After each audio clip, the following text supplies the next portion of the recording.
আসসালামু আলাইকুম, কেমন আছেন সবাই? আশা করি আল্লাহর অশেষ রহমতে সবাই ভালো আছেন। আলহামদুলিল্লাহ, আমিও ভালো আছি। শানুস পাকের ঘরে সবাইকে আরও একবার ওয়েলকাম জানাচ্ছি নতুন আরও একটি রেসিপি দেখার জন্য। আজকে আমি রান্না করে দেখাবো হাতে কাটা চুটকি সেমাই বা চুটকি পিঠা বলা হয়ে থাকে যেটাকে। এই রেসিপিটি আজকে আমি করে দেখাবো একেবারেই সহজে এবং ঝটপট করে। আর এই চুটকি পিঠাটা কিন্তু রেডিমেড কিনতে যেটা পাওয়া যায় প্যাকেটে, সেটাই আজকে আমি রান্না করে দেখাবো। তো মজাদার এই রেসিপিটা কীভাবে বানিয়েছি দেখে নেওয়া যাক। আর আপনি আমার ভিডিওতে একটা লাইক করে চ্যানেলটি সাবস্ক্রাইব করে পাশেই থাকবেন আশা করছি। এখানে আমি নিয়েছি চুটকি সেমাই, তো প্যাকেটেরটা নিয়ে নিয়েছি এখানে রেডিমেডটা। তো এখানে আছে 1.5 কাপ পরিমাণে, আর সাথে কিছু উপকরণ আছে যেমন বাদাম, কিশমিশ, তারপর চিনি, নারকেল, দুধ। তো এগুলি সব কিছু আমি নিয়ে নিয়েছি। তো চলুন মূল রান্নাটি দেখে নেওয়া যাক। বিসমিল্লাহির রহমানির রহিম। চুলায় একটা প্যান বসিয়ে তার মধ্যে দিয়ে দিচ্ছি 1 চা চামচ পরিমাণে ঘি। এবার এই ঘিটা যখন একটু মেল্ট হয়ে আসবে তখন এর মধ্যে আমি দিয়ে দিচ্ছি চুটকি সেমাইগুলো।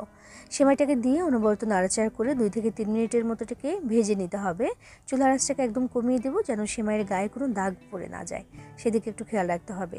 চাইলে কিন্তু শুকনো খোলাও টেলে নেওয়া যেতে পারে এই সেমাইটাকে, তবে একটু ঘি দিলে সুন্দর একটা ঘ্রাণ হবে আর খেতেও ভালো লাগবে, এই জন্য একটু ঘি কিন্তু দিয়ে দিয়েছি। তো নাড়াচাড়া করে এটাকে ভাজতে ভাজতে একটা সময় খেয়াল করলে দেখা যাবে যে এই যে সেমাইগুলো, এগুলোর কালারটা কিন্তু একটু গাঢ় হয়ে এসেছে, তবে একটা সেমাইও কিন্তু পুড়ে যায়নি বা পোড়া কোনো দাগ লাগেনি। এখন আমি দিয়ে দিচ্ছি এখানে দুধ। আমি 2 লিটার পরিমাণে লিকুইড দুধ এখানে দিয়ে দিচ্ছি। 1.5 কাপ পরিমাণে নিয়েছিলাম এখানে চুটকি সেমাই, তার সাথে 2 লিটার পরিমাণে দুধ আমার এখানে লাগবে। তো এবার নাড়াচাড়া করে একটু মিশিয়ে দিচ্ছি। দেখুন, যত সময় যাবে এই চুটকি সেমাইটা কিন্তু বাড়তে থাকবে পরিমাণে। তো এখানে আমি দিয়ে দিচ্ছি এখন 2টা দারুচিনির স্টিক আর 3টে এলাচ দিয়ে নাড়াচাড়া করে দিচ্ছি। চুলার আঁচটাকে এবার মিডিয়ামে রেখে তারপর নাড়াচাড়া করে এটাকে ভেজে নিতে হবে। ধীরে ধীরে দেখবেন যে পরিমাণে কতটা বেড়ে যায়। দেখতে পাচ্ছেন অলরেডি এটা সেদ্ধ হতে শুরু করে দিয়েছে। সেদ্ধ হওয়ার আগ পর্যন্ত কিন্তু এখানে কোনো চিনি ব্যবহার করব না, তাতে করে কিন্তু এটা সহজে আর সেদ্ধ হতে চাইবে না, একদম শক্ত শক্ত দানা দানা হয়ে থাকবে। তো সেজন্য প্রথমে এটাকে সেদ্ধ করে নিতে হবে, তারপর দিতে হবে চিনি।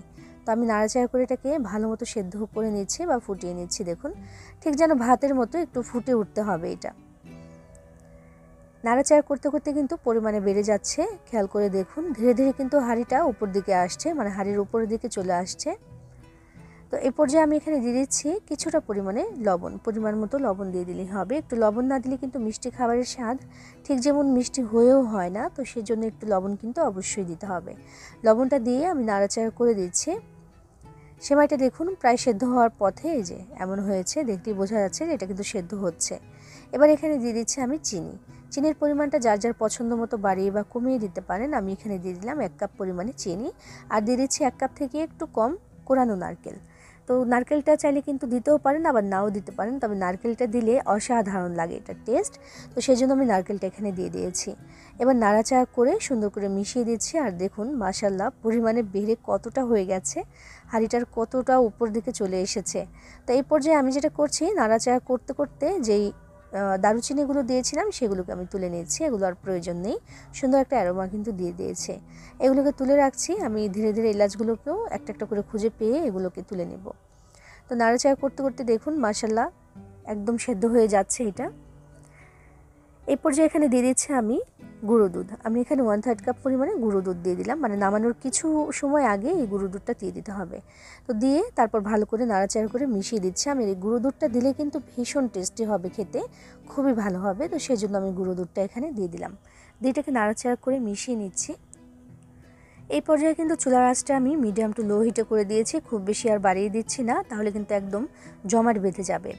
তো দেখুন নাড়াচাড়া করে দুধটা মিশিয়ে দিয়ে এবার দিয়ে দিচ্ছি এখানে কিছুটা পরিমাণে কিশমিশ, আর দিয়ে দিচ্ছি কিছুটা পরিমাণে কাঠবাদাম কুচি। আমি কিছুটা দিয়ে দিয়েছি আর কিছুটা রেখে দিচ্ছি পরে ডেকোরেশনের জন্য। দিয়ে এবার মিশিয়ে দিচ্ছি সব কিছু একসাথে। চুলার আঁচটা কিন্তু ভুলেও এখন আর বাড়িয়ে দেওয়া যাবে না, তাহলে কিন্তু দলা পেকে যাবে এটা। তো নাড়াচাড়া করে আমি মিশিয়ে দিলাম। আমার কিন্তু এখানে চুটকি সেমাইটা রান্না করা একদম হয়ে গেছে, যে এমন হয়েছে এটা দেখুন। নামানোর পরে কিন্তু আর একটু ঘন হয়ে আসবে। তো চুলা থেকে এটাকে নামিয়ে নিচ্ছি। আমি চুলা থেকে নামিয়ে এটাকে আমি পরিবেশন করে দিয়েছি। অবশ্যই একটু ঠান্ডা করে তারপর কিন্তু পরিবেশন করতে হবে। তো আমি প্রথমে চুলা থেকে নামিয়ে একটু ঠান্ডা করে নিয়ে ফ্রিজে রেখে দিয়েছিলাম 1 ঘন্টার জন্য। তারপরে যে দেখুন আমি পরিবেশন করে দিয়েছি। মশালা দেখতে কতটা লোভনীয় লাগছে, আর এই চুটকি সেমাইটা কিন্তু খেতে হয় অসাধারণ। এভাবে রান্না করে খেয়ে দেখবেন, সামনে তো ঈদ চলে এসেছে, ভালো লাগবে ইনশাআল্লাহ। বানিয়ে খেয়ে দেখবেন ভালো লাগবে। আল্লাহ হাফিজ।